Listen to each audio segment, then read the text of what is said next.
Uno es el mecanismo sulfatado, el glucurónico, y otro vendría a ser el oxidativo. Vamos a ver entonces que en el caso de la alteración, bueno, el mayor porcentaje metabólico es el glucurónico, la glucuronización, y en el caso de la oxidación vamos a ver la importancia del NAPQ1, ¿no? Como un producto oxidativo de necrosis centronuclear. Bueno, tiene efecto analgésico antipirético, es un AINE y no AINE se considera debido a que un gramo inhibe el 50% de la actividad de la COX-1 y la COX-2. Bien, entrando al tema como tal, entonces, hablaremos que la intoxicación por paracetamol es la ingesta aguda de paracetamol en cantidades supraterapéuticas. Las definiciones: dosis terapéuticas de paracetamol, 15 miligramos por kilogramo por dosis cada 4 o 6 horas y máximo 1 gramo por dosis, 90 miligramos por kilogramo por día o 4 gramos por día es la dosis terapéutica de paracetamol. Hablamos de dosis toxis única cuando, por ejemplo, neonatos lactantes menor a 3 meses, cuando es mayor o igual a 75 miligramos por kilogramo. En el caso de niños de más de 6 meses, mayor o igual a 200 miligramos por kilogramo, y adolescentes mayor a 8 gramos o mayor de 150 miligramos por kilogramo.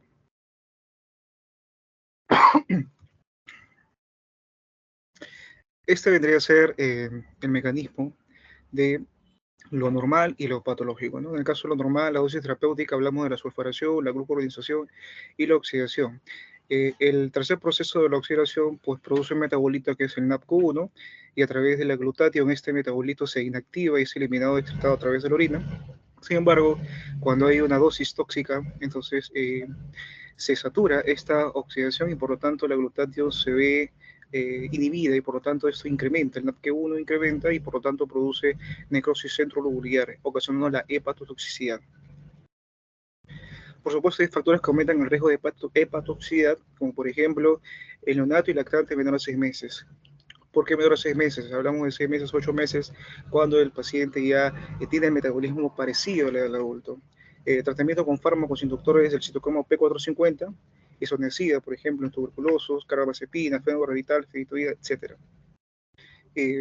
SIDA, fibrosis quística, etc., ¿no? Condiciones que van a llevar, ¿no? Diabetes, obesidad, desnutrición crónica, etc., ¿no? ¿Cuáles son las fases de la intoxicación de paracetamol? Van a ser 4 fases. La fase 1, las primeras 24 horas. La analítica es normal, sintomatología sintomática o náuseas y vómitos, malestar general, sudoración, anorexia a las 6 horas de la ingesta. En la fase 2, el paciente sigue asintomático, desaparece lo anterior y refiere a hipersensibilidad en el hipocondrio derecho. Alteraciones, la hipertransaminemia sin llegar a valores del nivel 3. Un cuello alargado, tipo de protrombina elevado, elevación de bilirrubina y creatinina. En la fase 3, aproximadamente 3 días, la presencia de anorexia, malestar, náuseas, vómitos, síntomas de insuficiencia renal hepática, ictericia, coagulopatía, encefalopatía, hipoglicemia, etc. Laboratorialmente, cifras elevadas de creatinina y pico de transaminasas y glutámico oxalacéticas mayor a 1000 unidades internacionales o incluso hasta 30.000. Y la fase 4, entre 4 días a 14 días, ¿no? Corrección a coma hepático, éxitos o resolución del proceso y continúa la alteración o normalización analítica, ¿no? En semanas y patológica en 3 meses. Por supuesto, la evaluación inicial, cuáles son los datos que debemos recoger en la anamnesis, hablar la forma de presentación del paracetamol, cuál fue la dosis, si fue la máxima posible, la vía de exposición, cuál fue la causa de intoxicación, si fue de repente fue accesible al niño, si fue un intento suicida, etcétera. Tiempo transcurrido desde el contacto con el tóxico. El tiempo es importante para el manejo de las consideraciones terapéuticas. Sintomatología presentada, constantes, por supuesto, vitales, frecuencia cardíaca, frecuencia respiratoria, presión arterial, etcétera. Y el examen físico completo, por supuesto. En la evaluación inicial, tener en cuenta la vía aérea, la respiración, la circulación, ¿no? A nivel neurológico y la exposición. A nivel de vía aérea, pues abrir la vía aérea, evaluar la necesidad de intubación, especialmente en depresión neurológica o signos de afectación respiratoria alta, considerar el soporte respiratorio, de ser el caso, circulación, en el caso de accesos oculares o inicio de fluidoterapias, detección de arritmias, a nivel neurológico, detectar si se trata de hipoglucemia y valorar pues diversos fármacos. Es importante entonces la descontaminación gastrointestinal como parte de la terapéutica. podemos considerar que en muchos momentos puede ser el sondaje, el carbón activado, etcétera, ¿no? Vamos a ver de qué trata esto también. El primer momento, podemos hablar también de carbón activado como parte del tratamiento. Es una técnica de descontaminación digestiva de elección, siempre y cuando la sustancia sea absorbible. Hay una mnemotécnica que es el PILES, que está contraindicado, por ejemplo, en el uso de pesticidas, hierro, litio, hidrocarburos, metales pesados, ácidos, álcalis, alcoholes y disolventes. ¿Cuál es la dosis? 1 gramo por kilogramo vía oral, hasta 25 gramos en menores de 14 años y 60 gramos en mayores.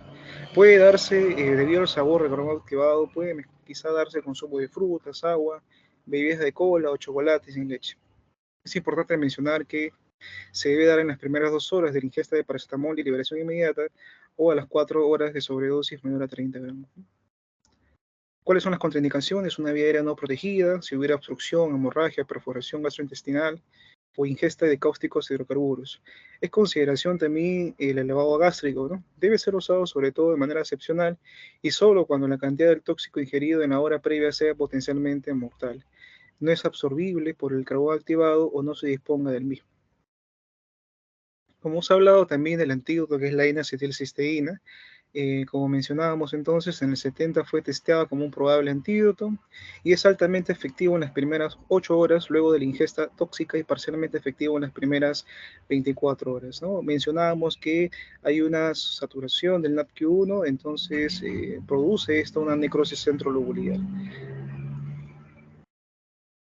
Entonces, ¿cuál es el mecanismo de acción? Lo que hace es barrer este metabolito y evita la formación de aductos proteicos hepáticos, ¿no? Es decir, los metabolitos eh, malignos, ¿no? ¿Qué es lo que hace? Apoya la síntesis del glutatión, de tal manera que este metabolito se pueda degradar y se convierte en un metabolito activo y sea eliminado por la orina. La N-acetilcisteína brinda cisteína para la producción de glutatión que se une al NAPQ, como mencionamos, y produce el metabolito no tóxico que es eliminado de manera tranquila, ¿no? Existe lo que se conoce como el normograma de Rumack-Matthew para una ingesta única con una sola dosis de paracetamol, ¿no? Es una curva semio-logarítmica de niveles plasmáticos de paracetamol versus el tiempo, ¿no? Como pueden ver aquí, aquí está la concentración de acetaminofén a nivel plasmático y las horas post-ingesta del paracetamol. Las coordenadas de tiempo se refieren al tiempo después de la ingestión, ¿no? Y los niveles séricos antes de las 4 horas pueden preservar niveles picos. Entonces, el gráfico solo debe ser usado por una sola sobredosis aguda, ¿no? Como pueden ver, entonces, de acuerdo a la concentración y el tiempo, hablaremos de una región sin hepatotoxicidad y una región de hepatotoxicidad probable. El hemograma entonces se encuentra validado como un predictor de riesgo, pero solo para ingestas agudas de paracetamol de liberación inmediata con tiempo conocido de ingesta. Por la importancia de conocer el tiempo, ¿no? Al momento de la anamnesis. En los Estados Unidos, este nomograma se modificó y se hizo más sensible mediante la creación de una línea de tratamiento, línea continua, 25% por debajo de la línea de hepatotoxicidad que fue el de Rumack-Matthew. Para tener en cuenta los antecedentes imprecisos de los pacientes y los problemas históricos con la medición de las concentraciones séricas del paracetamol que no son relevantes. En cuanto a las vías de administración, tenemos la endovenosa y la oral. La endovenosa se asocia a reacciones anafilectoides, ¿no? Y en el caso del oral se asocia a náuseas y vómitos. Se prioriza solamente cuando la vía oral está contraindicada, en el caso de la endovenosa, y la oral pues tiene mayor duración para la administración. Ambas han demostrado eficacia equivalente y perfiles de seguridad similares. A la pregunta, ¿a las cuántas horas de la ingesta se debe dosar el paracetamol en sangre? En general se considera 4 horas. Es lo que menciona la literatura. En caso de intoxicación, la absorción gastrointestinal se ve retrasada, alcanzándose la máxima concentración en las 4 horas y en ocasiones hasta 8 horas si hay algún motivo de enlentecimiento del vacío gástrico. Existen 2 sistemas de administración, el sistema de triple bolsa de acetilcisteína y el sistema de doble bolsa. Bueno, entonces, ¿cuál es el versus entre estos 2 sistemas? El primero ha demostrado ser altamente eficaz comparado con no se da tratamiento. El problema es que causa reacciones adversas frecuentes, ¿no? Las reacciones, como mencionamos, anafilectoides.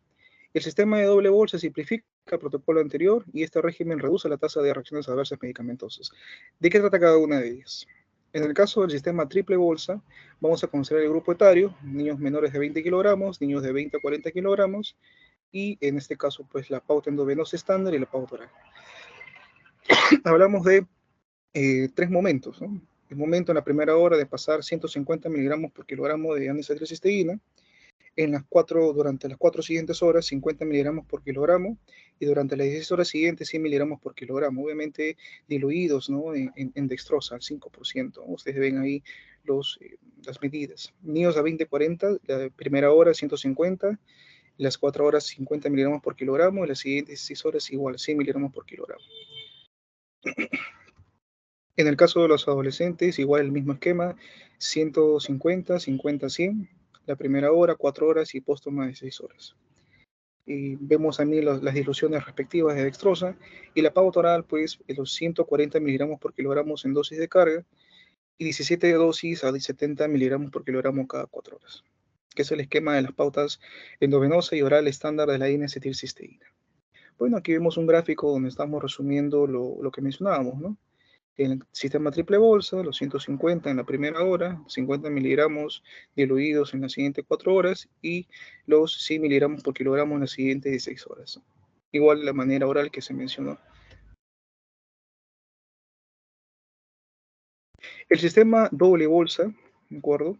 Y vemos aquí que la acetilcisteína se da ya no en 150, sino en 200 miligramos por kilogramo diluidos en las primeras 4 horas. Es la infusión inicial. Y la segunda infusión de acetilcisteína, 100 miligramos por kilogramo, ¿no? En las siguientes 16 horas. ¿A las cuántas horas de iniciar la terapia debo solicitar controles? Antes de las 8 horas, ¿no? Si se inicia la terapia antes de las 8 horas en un paciente sin alteración de la función hepática, se recomienda valorar de nuevo los niveles de paracetamol y función hepática antes de terminar las 20 horas de infusión endovenosa o antes de las 72 horas si es administración oral. Obviamente, si existe alteración inicial de enzimas hepáticas o el paciente está sintomático, se recomienda control de la función hepática INR y ALT, ¿no? Cada 12 horas para valorar la respuesta terapéutica. La N-acetilcisteína puede elevar ligeramente el INR, pero menos de 1.5. Entonces, ¿te ¿cuándo quedan 2 minutos, suspendemos? doctor? Sí, estoy en el minuto 13, sí, estoy consciente de ello. Ok, ¿a las cuántas horas de iniciar la terapia debo solicitar controles? Bueno, esto ya está. Mencioné cuándo suspendo el uso de acetilcisteína. Aquí están los parámetros mencionados. Tener en cuenta los criterios de enzimas hepáticas, el INR.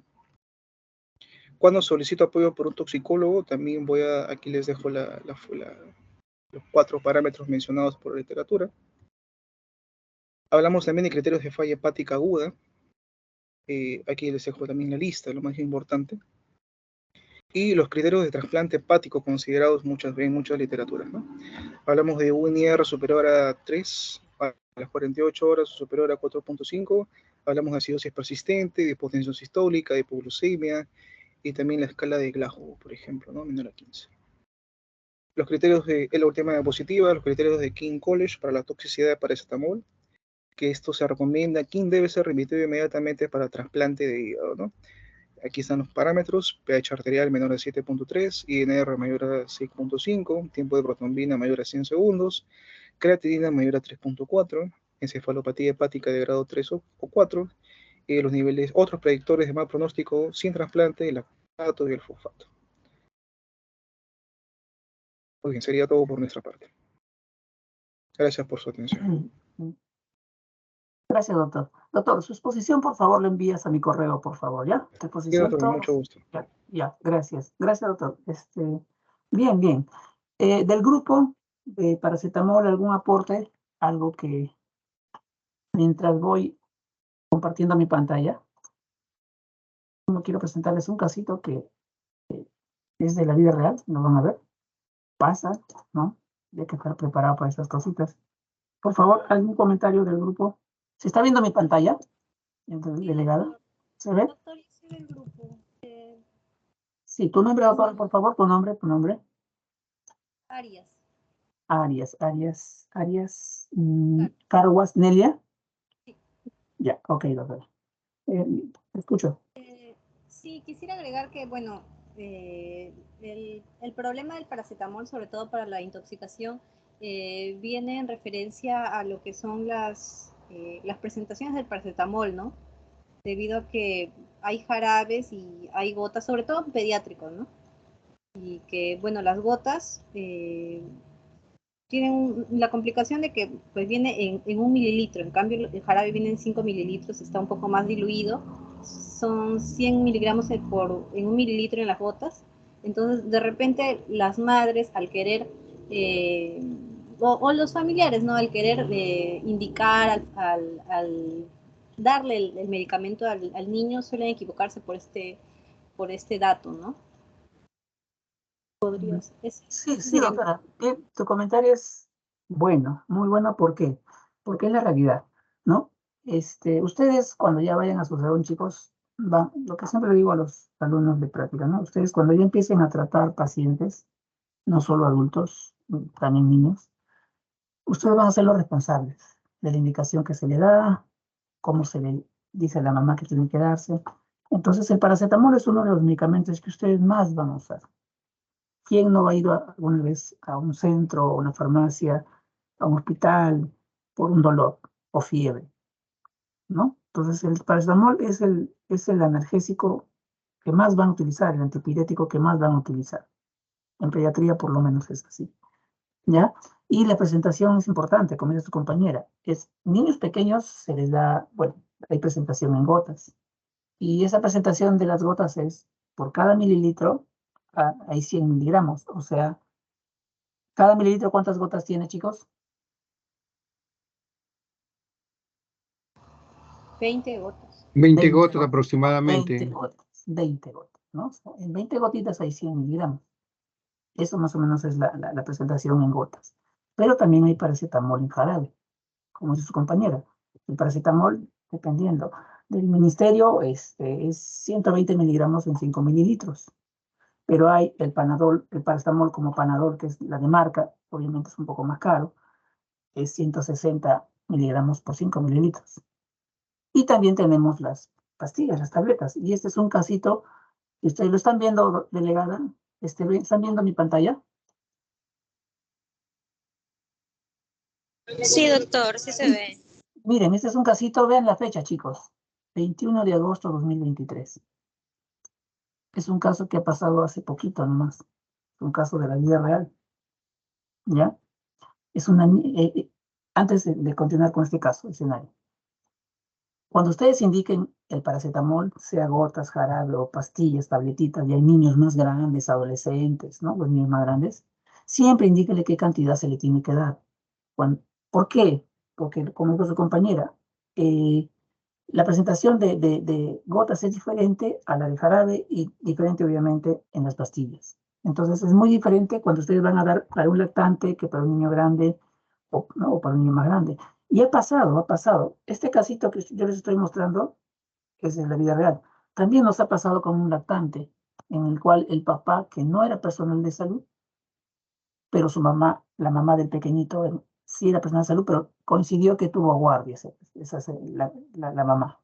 Y cuando regresa al día siguiente, el niño que yo está con fiebre, el papá tenía la presentación en jarabe y en gotas.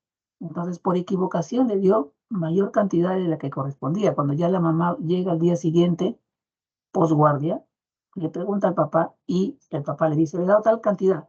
Entonces la mamá, sacando cuentas, era una cantidad excesiva que lo que le da al papá en su desconocimiento, y la mamá lo lleva a la clínica. El pequeño entra con un diagnóstico, ¿no?, de sospecha de intoxicación accidental por paracetamol, pero puede pasar. Se le tuvo que hacer todo su plan de trabajo como ha dicho su compañero, ¿no? Todos los exámenes, se quedó en observación. Felizmente el pequeño no se complicó. No hizo falla hepática, no hizo falla renal, y bueno, salió de alta felizmente. Se le dio el tratamiento, como está estipulado, con acetilcisteína, porque ese es el antídoto. Esta pequeña que les estoy mostrando, este caso escenario, miren, si lo leen ustedes, ¿qué dice acá? Tiempo de enfermedad más o menos 2 horas. Madre refiere que paciente es una niña de 12 años, una adolescente. Madre refiere que hace aproximadamente 5 horas, había llegado la paciente. Paciente consume aproximadamente 22 tabletas de paracetamol, el motivo por el cual la trae a emergencia. Obviamente se tiene que hospitalizar para manejo médico. Durante el camino la niña manifiesta cefalea, de moderada intensidad. ¿Ya? Pasa a UCI para manejo de probable intoxicación. Entonces, como han visto la exposición de su compañero, hay fases. Esta niña necesariamente tenía que hospitalizarse porque teníamos que poner el antídoto. Se le sacó la cantidad con estas 22 tabletas y salió más o menos 240 miligramos por kilo. ¿Cuánto es el rango tóxico de paracetamol? Jocelyn Asto Suárez. Doctor, mayor de 50. ¿Cuánto? ¿Hola? No te Doctor, escucho. No se copia. A ver, otro compañero. es dos. Sí, la dosis de No, 15 miligramos cada 4 a 6 horas y el máximo es 90. 90 algunas miligramos literaturas, por kilo de... algunas literaturas dicen 150, ¿no? Es variable.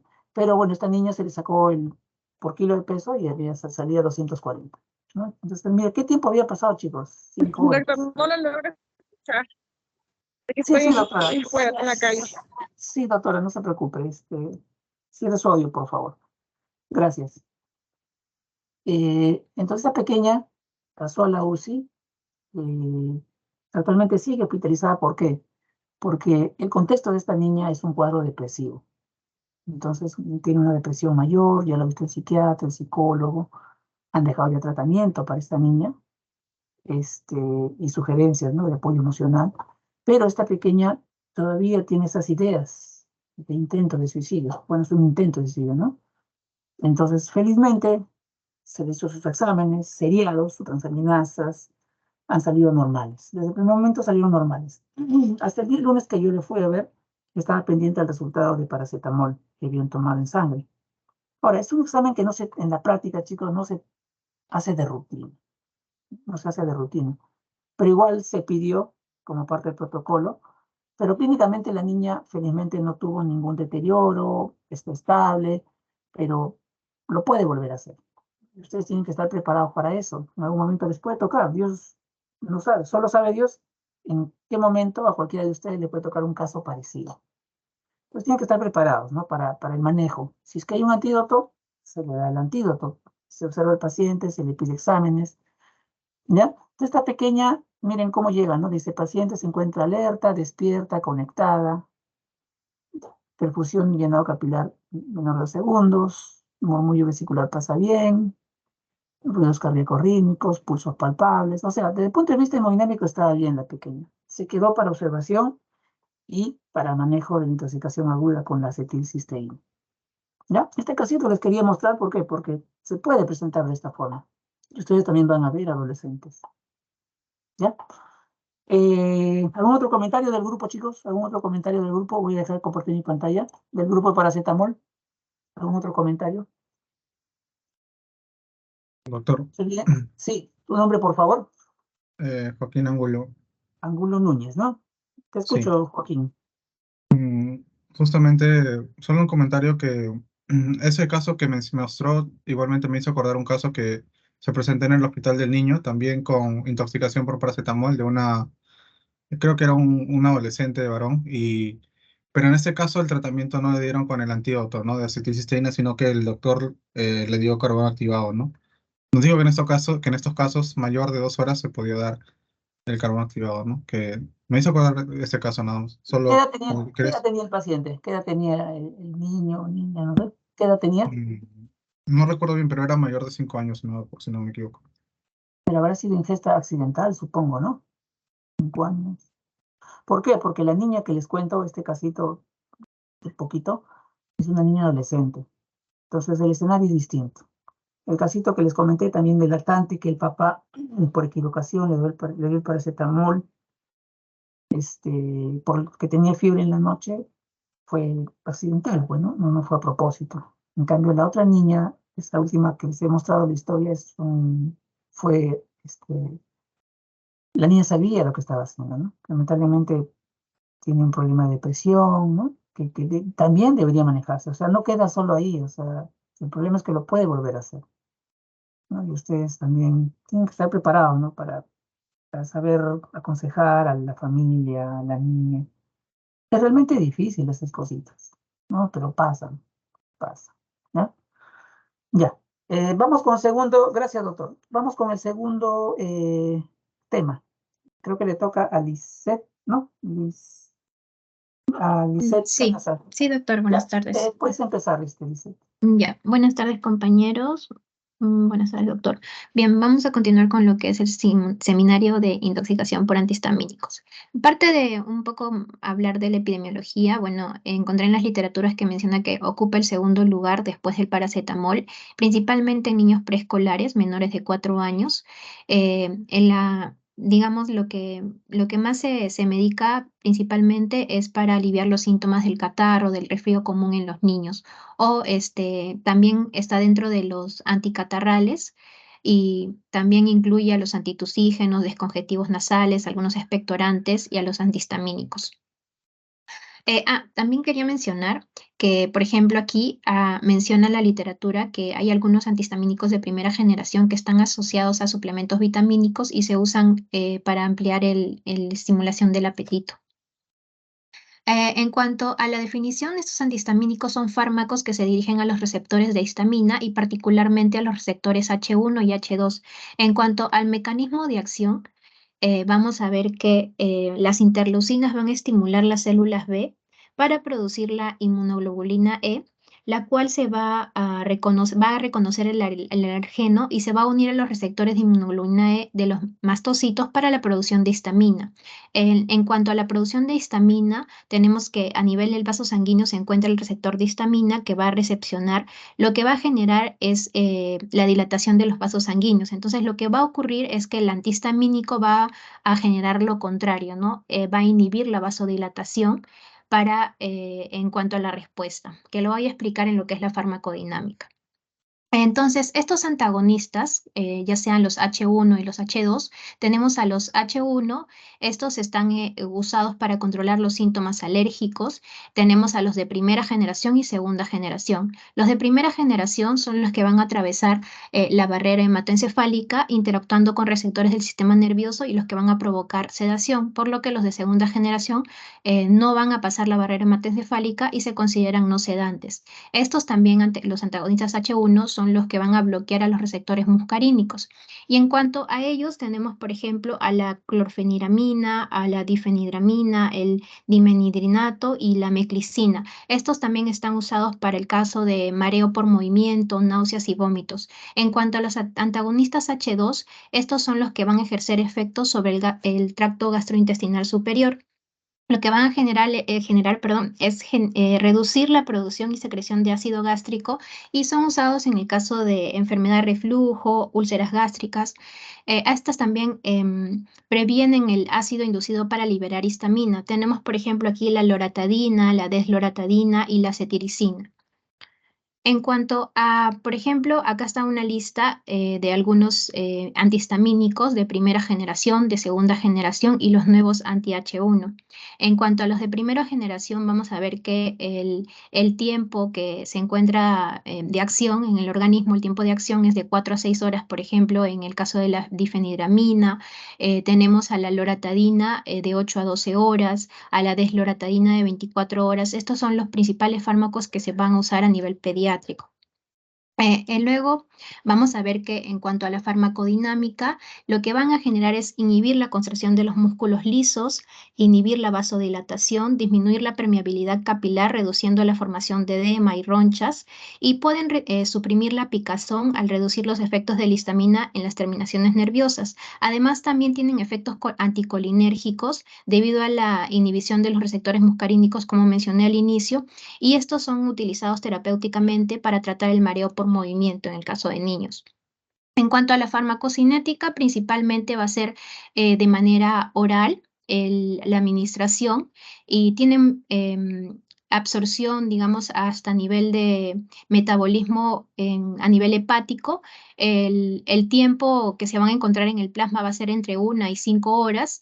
Y en cuanto a la dosis que va a generar, digamos, toxicidad, generalmente es 4 veces la dosis terapéutica en cada uno de estos fármacos. Pero hay dosis específicas que lo vamos a ver más adelante. Acá podría mencionar a los que son más usados, por ejemplo, en los de segunda generación tenemos a la cetiricina, a la loratadina, a la presentación pediátrica como desloratadina. En la cetiricina, por ejemplo, vemos que la administración va a ser de manera oral, de absorción rápida, una vida media de 8 horas y el metabolismo hepático va a ser limitado y principalmente en casi todos la excreción va a ser a nivel de la orina. En cuanto al efecto tóxico que van a generar, tenemos a los de primera generación, que inicialmente pueden generar somnolencia, reacciones lentas seguidas de agitación, incluso convulsiones y manifestaciones anticolinérgicas como son la sequedad de las mucosas, la retención urinaria, taquicardia y rubor, y también pueden aparecer en función a las dosis que se administre psicosis o alucinaciones, temblores, hiperactividad, convulsiones y coma. También mencionan que, por ejemplo, en el caso de la difenidramina, esta puede dar una clínica grave de toxicidad en dosis por encima de 7,5 miligramos por kilogramo, porque los pacientes deben ser valorados por esto al centro hospitalario, ¿no? En cuanto a los de segunda generación, estos van a generar más que nada trastornos graves al ritmo cardíaco, como el caso de arritmias ventriculares, taquicardia ventricular polimorfa, fibrilación y prolongación del QT, como el caso del astemisol y la terfenadrina, ¿no? Acá, por ejemplo, tenemos algunas indicaciones en caso de los antihistamínicos. En general, como mencioné, la dosis tóxica mayor a 4 veces su dosis terapéutica es la que va a generar daño. En el caso de la cetiricina es más de 7 miligramos por kilogramo en niños y en adolescentes más de 150 miligramos. En el caso de la difenidramina, 1,5 miligramos por kilogramo en niños y en adolescentes más de 25 gramos. Y en el caso de la hidroxicina, tenemos que va a causar daño a partir de más de 8 miligramos por kilogramo. Acá tenemos algunas de las dosis terapéuticas utilizadas por rangos de edades. Y también tenemos algunos ejemplos de las presentaciones, ¿no? Estos se van a encontrar en jarabes para la tos, sedantes, antinauseosos, para prevenir la cinetosis, que es el movimiento el mareo por movimiento, perdón, preparados para el resfriado y ayudas para dormir, en el caso de niños, ¿no? En cuanto al manejo de estos antihistamínicos, primero tenemos que confirmar la ingestión de la dosis tóxica y el tiempo, ¿no? Esto nos va a ayudar a determinar el manejo si es que puede ser de manera general o de manera específica por el fármaco que hayan ingerido. Luego también ver el ABCD, evitar o disminuir la absorción del tóxico en el caso de que se requiera lavado gástrico para ver si es que todavía hay porciones en el tracto gastrointestinal. Administración de carbón activado, 1 gramo por kilogramo de peso, y esto va a ser hasta 4 horas después de la ingestión. La realización de pruebas complementarias, aquí se menciona que puede ser las pruebas de hemograma, prueba de orina, prueba de gases arteriales, pero principalmente, como vimos que el efecto va a ser a nivel cardiovascular, es importante realizar un EKG para tratar, por ejemplo, en el caso de la arritmia, tenemos la primera línea, tenemos el bicarbonato de sodio para la prolongación del intervalo QT, a segunda línea el fosfato de magnesio, el propanolol, la isoprenalina o la flecainida. Y también debemos hacer la monitorización continua del EKG, ¿no? Ya que vemos que estos efectos tóxicos de estos fármacos generan alteraciones cardíacas. Administración de benzodiazepinas, dependiendo del tipo de fármaco que se ha ingerido, la fisostigmina y medidas de enfriamiento y sedación para la hiperpirexia. Y también tenemos que realizar una observación constante del paciente. Por último, bueno, este es un cuadro resumen donde podemos ver en general los antihistamínicos en cuanto a su mecanismo de acción, ya sea para los antagonistas H1, los antagonistas H2, bueno, la farmacodinámica que ya fue explicada, la farmacocinética. En cuanto al efecto tóxico, hay que considerar cada uno de las clínicas que se va a presentar los síntomas y signos, principalmente en cuanto a lo que es las alteraciones cardíacas, el manejo en general y el manejo de tratamiento específico. Y en cuanto a la prevención, hay que también ver los signos de alarma en el caso de los adolescentes que tengan riesgos de depresión, ansiedad y que puedan consumir estos fármacos de manera voluntaria. Y en el caso de niños hay que tener bastante cuidado al momento de las dosis, ¿no? Y siempre educar a los padres para el manejo de ese tipo de medicamentos. Eso sería todo, doctor. Muchas gracias. Gracias, doctora. Lo envías también a mi correo, por favor, tu exposición, ¿ya? Del grupo. Ya. Gracias, gracias. Del grupo de antihistamínicos, ¿algún alumno que quiere hacer un comentario, aporte, por favor?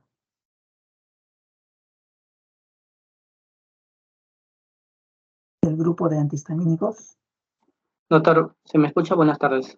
Sí, Albeniz Eduardo, ¿no? Ya, a ver, te Sí, escucho, Albeniz, por favor. Bueno, en resumen, dentro de los antihistamínicos, el que tiene mayor problema son los H1 y el efecto que, bueno, he revisado y he dicho que más le tienen sumamente cuidados es el efecto anticolinérgico, ¿no? Sobre todo asociado a los receptores muscarínicos, ¿no? Eso quería agregar. Ya. ¿Algún otro alumno, por favor?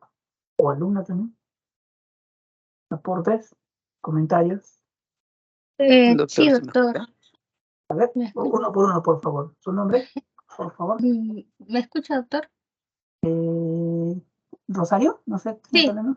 Ah, ya. sí, Te doctor. escucho, Rosario. Te escucho. Bueno, con respecto también a lo que es nuestro tema de antihistamínicos, recordar de que los efectos tóxicos, como ya lo han mencionado, va a ser, van a causarse de manera diferente, ya sea si es que es de primera o de segunda generación, y dentro de ellos pues se va a apreciar lo que es la somnolencia, o también puede haber problemas a nivel cardiovascular. Entonces, considerando eso, también es importante de que el tratamiento va a depender de la clínica que se presente y en base a ello se va a dar el antídoto, ¿no? En caso exista la intoxicación por el antihistamínico que sea reconocido. Básicamente eso, doctor.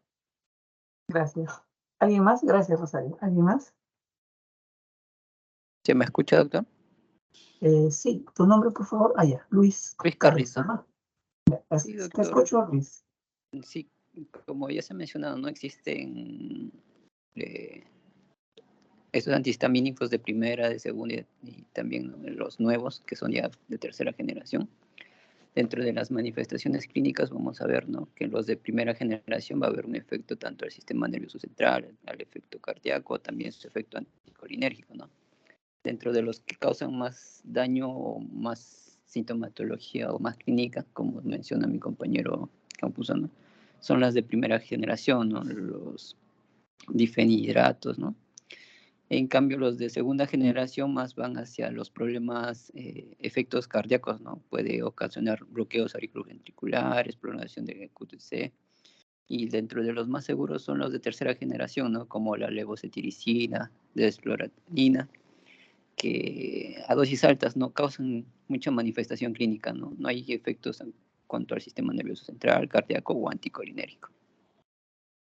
Pregunto, chicos, a la ponente o cualquiera del grupo.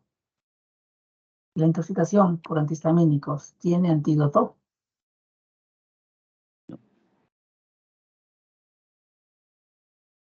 Doctor, Doctor, es dependiendo de la dosis, porque lo que se mencionó, bueno, lo que yo encontré en la literatura, que depende mucho de la cantidad y depende también del fármaco, porque hay fármacos específicos que generan problemas cardíacos, ¿no? Por eso es, lo que había encontrado sobre la fibrinostigmina, y también lo que menciona es el uso del carbón activado 4 horas después. Claro, no se confundan, chicos. Cuando hablamos de intoxicación en general, no solo paracetamol, antihistamínicos, fosforados, para cualquier tóxico, no todos los tóxicos van a tener un antídoto. Vamos a ver más adelante, la posición de carbamatos, fosforados, sí tiene antídoto. Hemos visto paracetamol, sí tiene antídoto. Antihistamínicos, lamentablemente, no tiene antídoto. Lo que hacemos nosotros es el manejo de las complicaciones de la intoxicación. Como lo han dicho ustedes, o sea, una de las complicaciones más frecuentes son las arritmias, ¿no? Las arritmias. Entonces, no tenemos un antídoto para... ¿El carbón activado qué hace? ¿Cuál es el efecto del carbón activado? Inhibe la absorción, en este caso, del medicamento, del tóxico que se ha ingerido. Pero no quiere decir que sea el antídoto, ¿ya? No es el antídoto. Para antihistamínicos no tenemos un antídoto. Lo que hacemos es manejar la intoxicación, en este caso que puede ser leve, moderada, severa. Les cuento un casito que llegó a la emergencia ya hace algunos años. Este era un pequeño, un niñito, un lactante, era un pequeñito, creo que tenía 6 meses, si mal no recuerdo. La mamá venía de uno de los conos, ¿no? Los sitios alejados de Lima. ¿Qué había pasado? El pequeñito había hecho un cuadro respiratorio, había estado con congestión, con moquito, y la mamá no tenía muchos recursos económicos. Le habían indicado el antihistamínico en jarabe, ¿no? Por ahí el de marca saben que es más caro, ¿no? Y la mamá compra un antihistamínico en pastilla. El mismo antihistamínico, pero en pastilla. Ustedes saben que la pastilla tiene mayor concentración del antihistamínico. La mamá le da el antihistamínico, como se dice, no sabía ella, muele la pastillita y le da al pequeño. Entonces, la dosis que le dio, como era pastilla, mayor cantidad, era una dosis tóxica. Cuando ya lo lleva el niño a la emergencia, lo lleva la mamá por el cuadro respiratorio, pero además el pequeño llega haciendo ya problemas de taquiarritmias, ¿no? También llegó ya, como tenía un problema respiratorio, todo eso agravó el cuadro y ya llegó con insuficiencia respiratoria. El niño llega a la emergencia y se intuba. Lo intuban, pasa a la UCI el pequeño, pero ya hizo paro, si mal no recuerdo, el pequeñito. Lo intuban por ese motivo, pasa a la UCI y lamentablemente el pequeño tuvo un desenlace fatal. ¿Ya? Todo por, bueno, la mamá en su ignorancia, ¿no? Le dio la pastilla cantidad equivocada. Entonces, nuevamente, chicos, ustedes cuando ya empiecen a manejar pacientes, niños, adultos, lo que sea, siempre ven las indicaciones. Y si por ahí la mamá y papá, ustedes ven que no les ha entendido bien, 1000 veces tómense un poquito más de tiempo en hacerle, escríbenle en un papelito la cantidad, cómo le va a dar. ¿Por qué? Porque con eso se está previniendo esto, ¿no? Entonces, la mamá le dio esa pastillita al pequeño y generó todo el problema. Y miren, el pequeño al final tuvo un desenlace fatal, ¿ya? ¿Todo por qué? Por no saber dar la cantidad, la mamá no entendió, pensó que era así, igual, y bueno, consecuencias el pequeño, ¿no? La tuvo el pequeño, lamentablemente. Bien, chicos, vamos al tercer grupo, ¿ya? Órganos fosforados.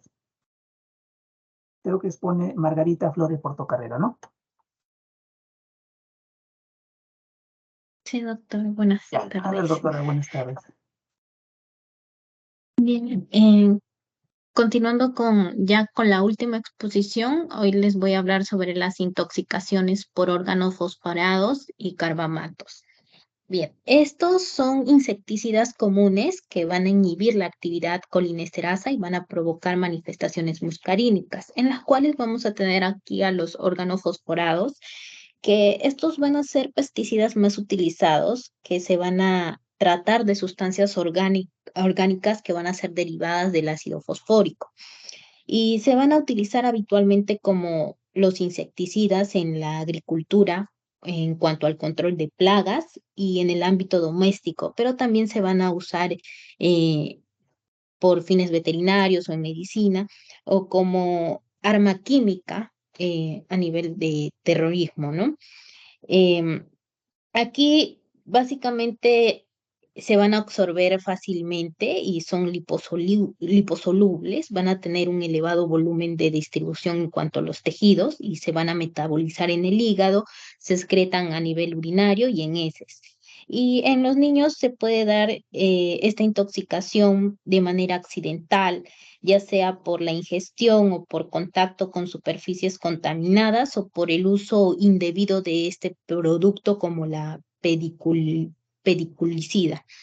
En cuanto a los carbamatos, vamos a tener que estos van a tener o se van a ocasionar envenenamientos de mayor frecuencia en las zonas urbanas. Van a ser usados también como plaguicidas caseros eh, su, y que esto se va a dar o va a ocurrir de manera incidental a nivel de los preescolares. Estos vamos a tener en diversas presentaciones como Idicar, Carbofurán o Propoxur o Carvari, pero el que más se encuentra es el Idicar como es en cuanto al compuesto como es el campión. Eh, sus mecanismos de acción en cuanto a la intoxicación de órganos fosforados, estos van a inhibir las colinesterasas verdaderas, que o verdaderas o específicas, que estas van a estar presentes en las neuronas, en la unión neuromuscular o a nivel ganglionar y van a ser responsables de la hidrólisis de la acetilcolina liberada en el proceso de la transmisión colinérgica. Y estos también van a inhibir a los órganos fosforados, también van a inhibir a las pseudocolinesterasas o butirilcolinesterasas o pseudocolinesterasas inespecíficas que van a estar presentes en varios tipos de células nerviosas del sistema nervioso central y periférico, como es en el hígado, en el plasma y otros órganos. Y también su función va a ser contribuir a hidrolizar la acetilcolina. En los carbamatos va a pasar lo contrario. Si bien es cierto, en los carnofosforados se va a dar de manera irreversible estas inhibiciones, en los carbamatos se va a dar de manera reversible, por lo cual su principal acción se va a ejercer a nivel neuromuscular y va a alterar la transmisión de los impulsos. Los efectos, según estos compuestos que van a derivar, van a ser consecuencia de su acción farmacodinámica, y lo cual van a producir un desequilibrio en el sistema enzimático de los mecanismos neuromusculares, en los que la acetilcolina va a servir como un mediador en cuanto a la transmisión de impulsos a nivel ganglionar, sistema parasimpático y posiblemente a nivel del sistema nervioso central. Es por ello que, bueno, aquí vamos a tener que la clínica, el cuadro clínico va a comenzar entre 30 minutos y 2 horas tras el contacto. Y esto va a depender la vía de entrada, la dosis, el tipo, si es un órgano fosforado, un carbamato y la susceptibilidad de la persona, ¿no? La dosis peligrosa va a oscilar entre 0.1 o 5 gramos. Esto va a variar según el compuesto. Bueno, aquí, como bien se ha mencionado, las circunstancias se pueden ser desde un ámbito accidental o laboral, que se puede dar frecuente, que puede ser más frecuente según la literatura, o también voluntaria, como es en el caso de los suicidios. En las vías de entradas, vamos a tener a la vía oral o vía aérea, que es la más frecuente, en el cual se va a dar un inicio rápido de los síntomas en segundos o minutos. Esto lo podemos ver en agricultores, fumigadores, o también en la vía digestiva, como son las intoxicaciones accidentales o en los intentos de suicidio. La clínica más grave, pero va a dar un inicio más lento en cuanto a 30 o 90 minutos. Y también vamos a tener en cuanto a la vía cutánea, que estas se pueden dar por exposiciones laborales o el uso individuo como pediculicidas, y el inicio de los síntomas va a ser más lento y de menor gravedad. Vamos a tener aquí también, en cuanto a la clínica, al síndrome colinérgico, que esto se va a producir por la sobreestimulación colinérgica, por el acúmulo de la acetilcolina, y que van a provocar síntomas muscarínicos, nicotínicos y neurológicos. A nivel muscarínico, se va a dar una acción sobre los elementos nerviosos postganglionares, y que estas van a ser como la visión borrosa, la miosis, cialorrea, broncorrea, broncosespasmos, disneas, vómitos o bradicardias. A nivel nicotínico, que estas van a tener acción sobre las estructuras preganglionares y motor somático, y lo cual va a desencadenar al comienzo una extensa estimulación. Y posteriormente va a haber una parálisis de los músculos voluntarios. Aquí lo que vamos a ver es midriasis, calambres, mialgias, fasciculaciones musculares. Y ya en el nivel del sistema nervioso central, en el cual va a haber una acción directa en cuanto que va a estar comprendida básicamente en una estimulación inicial y que finalmente puede desencadenar a la muerte. Y en cuanto a los síntomas principales que vamos a tener es la ansiedad, la ataxias, confusiones mentales, convulsiones, comas o depresión cardiorrespiratoria. Ya en lo que es el síndrome intermedio, que aquí se van a dar o que se va a aparecer entre las 24 a 96 horas, es decir, hasta el sexto día, y se va a identificar como una debilidad y parálisis de los músculos respiratorios, los proximales de las extremidades, a nivel del cuello y faciales. Y aquí va a haber una ausencia de los síntomas colinérgicos. Aquí se puede dar o puede persistir varios días y puede producir una insuficiencia respiratoria grave. Y esta incidencia se puede depender según el tipo de órgano fosforado carbamato y la gravedad de la intoxicación.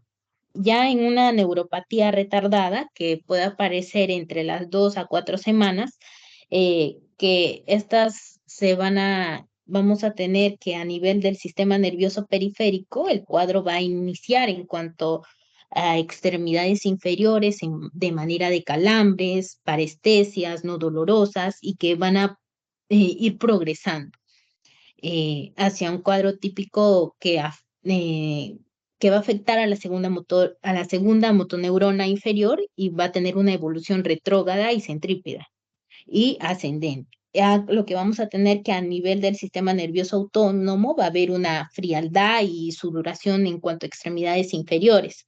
Y en el sistema nervioso central va a haber, en cuanto al síndrome piramidal o de la primera neurona o superior, va a haber signos de espasticidad, hiperactividad de los reflejos tendinosos.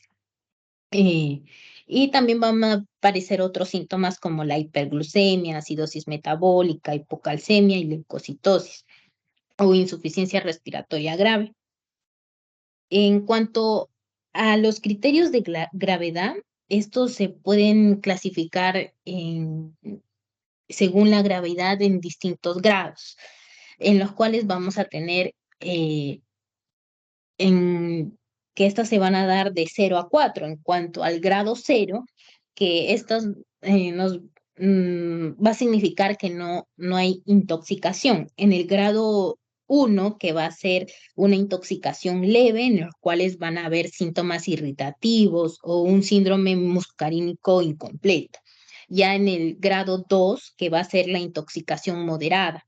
Aquí van a haber síntomas tanto muscarínicos como nicotínicos. Y ya en el grado 3, la intoxicación va a ser una intoxicación grave. Es decir, aquí va a haber asociación del compromiso cardiovascular, respiratorio y del sistema nervioso central. Y aquí van a requerir de soporte de funciones vitales. Ya el cuadro 4 va a implicar lo que es la muerte. Ya a partir, bueno, esto según el artículo nos mencionan que a partir del grado 2, ellos van a requerir de un tratamiento con la atropina o también que ingresen a lo que es la unidad de cuidados intermedios. Ya para el diagnóstico, lo que vamos a tener o tener en consideración va a ser una historia clínica. Doctora, te quedan 4 minutos. 4 minutos, doctora. Ya, doctor. Y de la exposición al tóxico, la sintomatología y las exploraciones complementarias y la mejoría de los síntomas tras la administración de la atropina. En las exploraciones complementarias, que es ver la reducción de la actividad de la acetilcolinesterasa, el electrocardiograma o también en cuanto al hemograma para ver si hay una leucocitosis. y al igual que la radiografía de tórax para identificar una broncoaspiración, un edema agudo del pulmón en casos graves. Ya para el tratamiento, lo que vamos a tener que aquí va a ser necesario eliminar el tóxico, es necesario eliminar lo que es la cantidad posible del tóxico para poder evitar su absorción y la contaminación.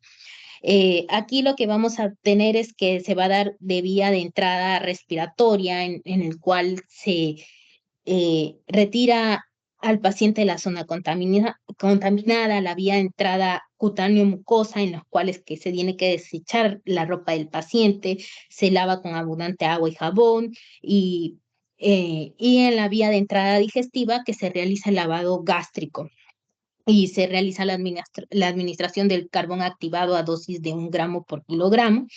Y también vamos a tener que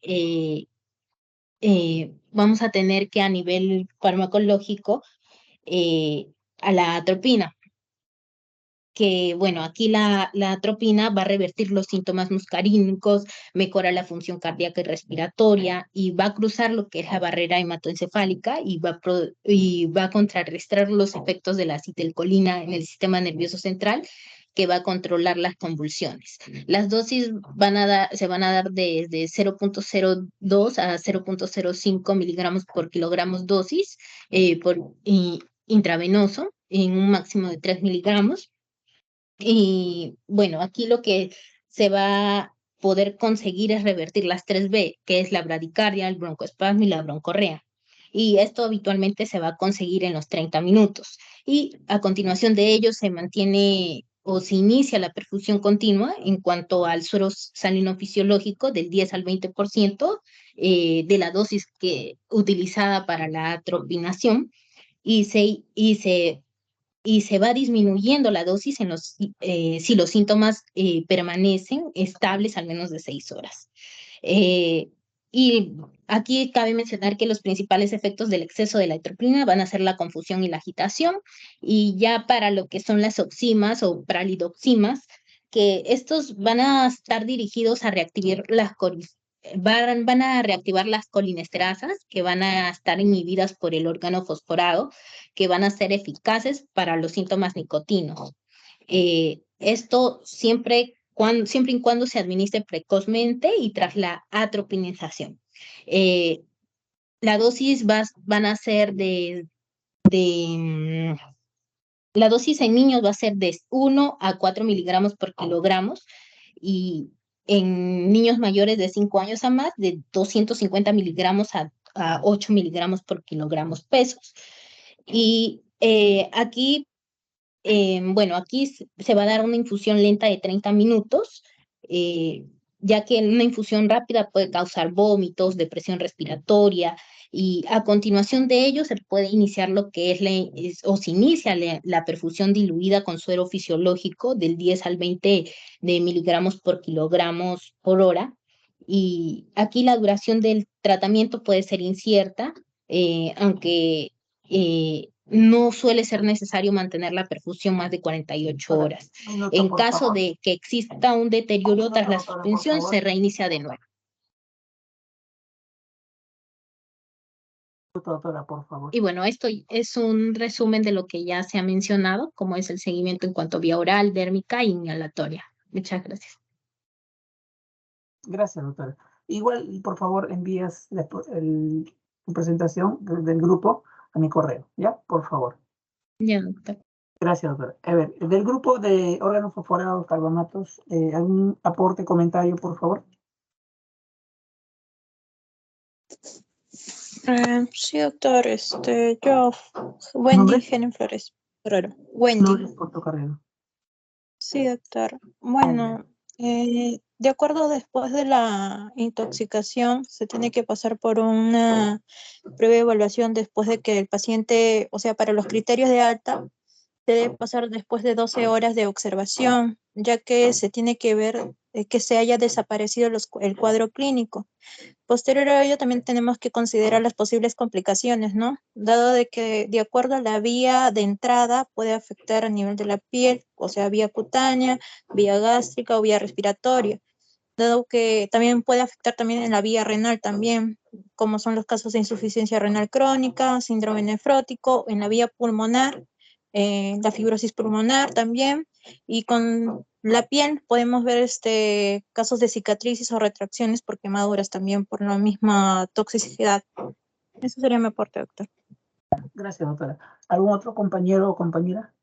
¿Aporte? Doctor, sí, doctor, buenas. ¿Nombre? ¿Tu nombre, Luis doctor? Damián. Luis Damián. ¿Ya? Más que todo de los carbonatos, ¿no? Hay que tener en cuenta que es una de las causas de intoxicación más frecuente, ¿no? Y dentro de ello tenemos al producto conocido como campeón. Hay varios tipos de presentaciones, pero dentro de ello hay que tener en cuenta, más que todo en la parte clínica o del laboratorio, manejar el tiempo de protrombina, ¿no? Que puede estar alterando, ¿no? Con el transcurrir de los días, de acuerdo a la dosis, y eso hay que manejarlo a nivel sanguíneo. Y si estuviera prolongado, hay que usar vitamina K1, ¿no? Esos controles se hacen después de las 24 horas de ingesta o de intoxicación que tuviera el paciente. Eso sería todo, doctor. Ya. Uno más, por favor. Un alumno más. Gracias, doctor. Sí, doctor. Cuando ¿Nombre? no se tiene, de Almeida, cuando no se tiene De certeza, ¿no? Almeida. De que el paciente haya estado expuesto a los órganos fosforados o carbamatos, se puede hacer lo que es la prueba de provocación con atropina, ¿no? Claro que es en menor dosis que la dosis de tratamiento, es de 0.01 a 0.02 miligramos por kilogramo. Y si no se observan algún signo de síntomas anticolinérgicos, como el más marcado, la taquicardia, ya se podría confirmar de que sí ha sido expuesto a una intoxicación no por órganos fosforados y proceder al tratamiento que ya explicaron. Gracias, doctora. ¿Alguien más? ¿Alguien más? Para continuar, si no. Doctor. ¿Tu nombre, doctora? Córdoba Maldonado. Córdoba Maldonado. Córdoba Maldonado. Oli. Bien. Doctor, bueno, quisiera mencionar que si bien el tratamiento es el que ha mencionado mi compañera, tenemos que tener en cuenta en el nivel de hospital que estamos, ¿no? Porque no en todos vamos a tener el mismo manejo. Por ejemplo, si estamos en un centro de salud nivel 1, el diagnóstico va a ser básicamente en base al cuadro clínico, puesto que no se cuentan con muchos de los de los exámenes auxiliares que sí se puede tener en un hospital nivel 2 o incluso en el nivel 2 a veces no se cuenta en hospitales nivel 3. Y la principal intención dentro de los centros de salud nivel 1 y nivel 2 pues va a ser referir en base a su cuadro clínico y ver, y ya en el nivel 3 ya se puede pues hacer un tratamiento y un seguimiento más efectivo, ¿no? Claro, sí, tienes razón, porque realmente lo que es intoxicaciones se puede presentar en cualquier lugar, como bien dices, ¿no? Entonces, lo que ustedes tienen que tener presente es de que tiene un antídoto, ¿no? Lo que siempre van a tener es la atropina. Entonces, mi sugerencia es que cuando ustedes ya vayan a su serum y manejen pacientes, deben saber, ¿no? Bueno, ahora tenemos el acceso al internet, ¿no, chicos? Si sabemos la dosis. ¿No? A lo que voy es de que si es que hay un antídoto, la idea del antídoto es tratar de contrarrestar el efecto del tóxico lo más rápido posible, ¿no? Para que el niño no se vaya complicando. Es cierto lo que tú dices, ¿no? O sea, en un centro de salud alejado no vas a tener probablemente, ¿no? El carbón activado o la pralidoxima, pero sí probablemente van a tener la atropina. Pero el manejo inicial es como lo han mencionado, ¿no? O sea, el ABC, ¿no? Empezamos con el triángulo de evaluación pediátrica y la historia es muy importante, la anamnesis que se le haga. ¿Por qué? Porque va a depender de eso para tener la certeza si el paciente ha ingerido o no el tóxico. Muchas veces estos tóxicos son, en los niños me refiero, ¿eh? Tienen un sabor desagradable, ¿no? Y por ahí la mamá piensa que el niño lo ha tomado, pero afortunadamente pueda que lo haya vomitado o botado, pero queda la duda.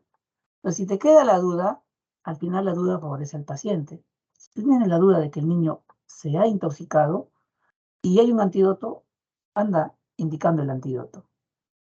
Evaluarás al paciente, ¿no? Cómo se encuentra hemodinámicamente, harás tu evaluación inicial, que ya se ha hablado, ¿no?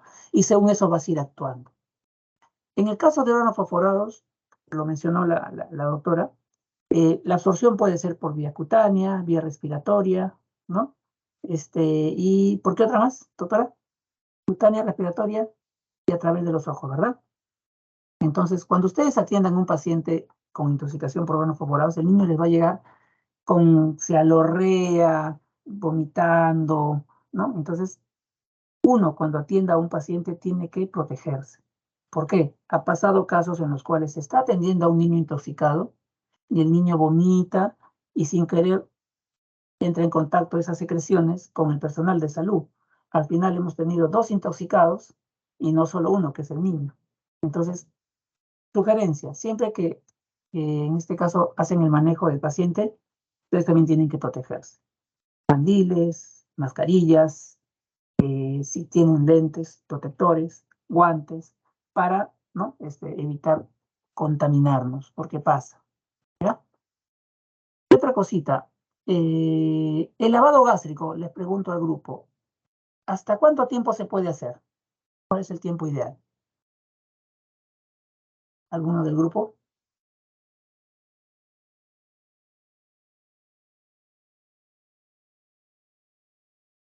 En general, en cualquier intoxicación. En general, cualquier intoxicación.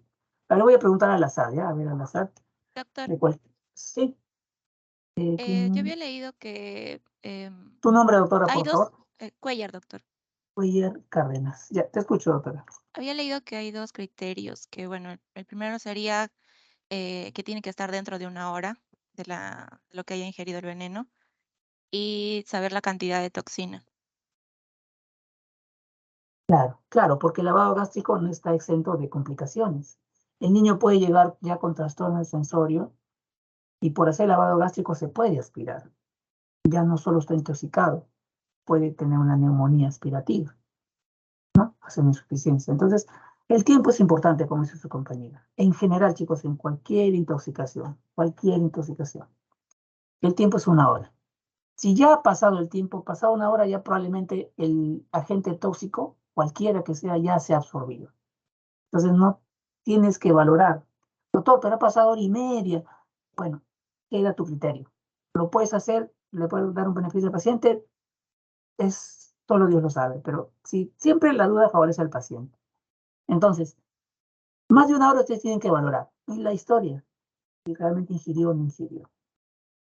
¿Ya? Si ingirió o hay la duda, y estoy en el tiempo, lavado gástrico. ¿Ya? Y tener en cuenta los efectos adversos que puede tener. Bien, doctora. Chicos, ya estamos con la hora. ¿Algún comentario adicional? No sé. Aporte de cualquiera de las intoxicaciones. No se olviden que hay notas.